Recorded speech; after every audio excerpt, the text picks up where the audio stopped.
When the world sleeps peacefully under the comfort of silence, there are women who stay awake, listening to the echoes of memories, holding on to promises made by men who may never return. It was a quiet village in Yorkshire, England, during the final years of World War II.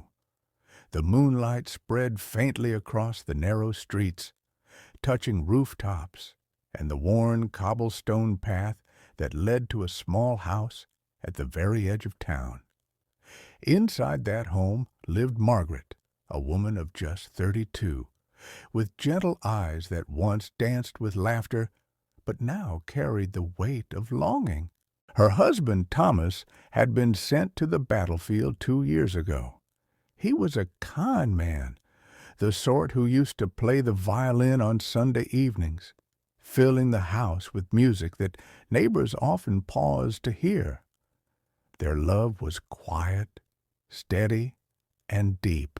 But since Thomas left, their home had turned into a place of echoes, echoes of conversations once filled with dreams, now replaced by the scratching sound of pen on paper as Margaret wrote letters that might take weeks to reach him, if they reached at all. At night, when the town slept, Margaret remained awake, staring at the old clock ticking in the corner.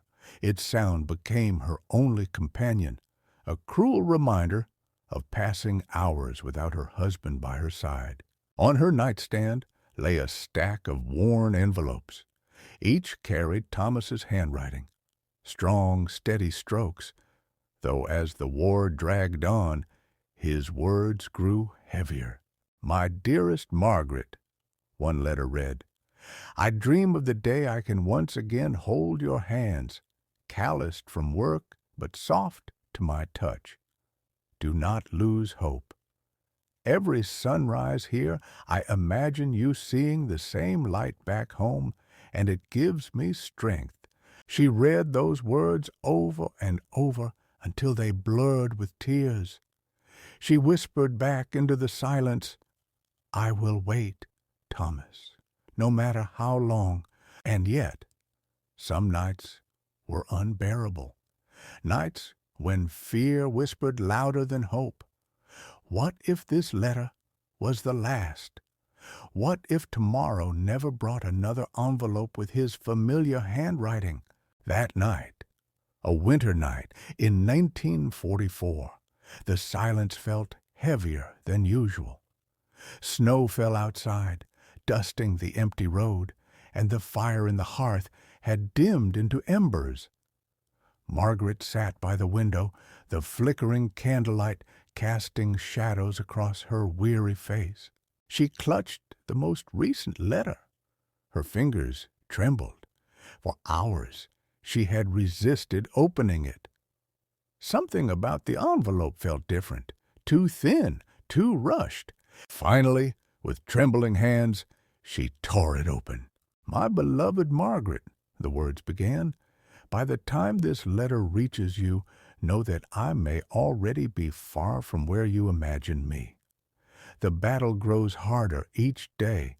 The sounds of war surround me, but in every moment of fear I hear your voice, steady and kind. If I do not return, remember me not as a soldier lost, but as the man who loved you until his last breath." Her heart stopped. The candle flickered, and then silence. Tears fell before she realized she was crying.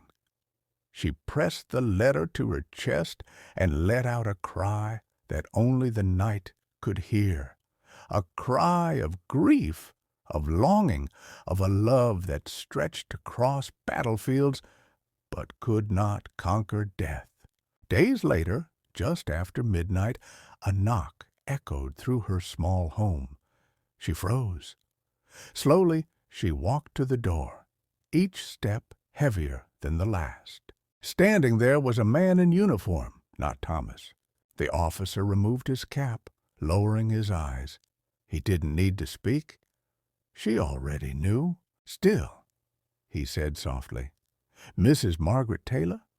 I regret to inform you. Her knees weakened. She gripped the doorframe, trying to steady herself as his words faded into the background.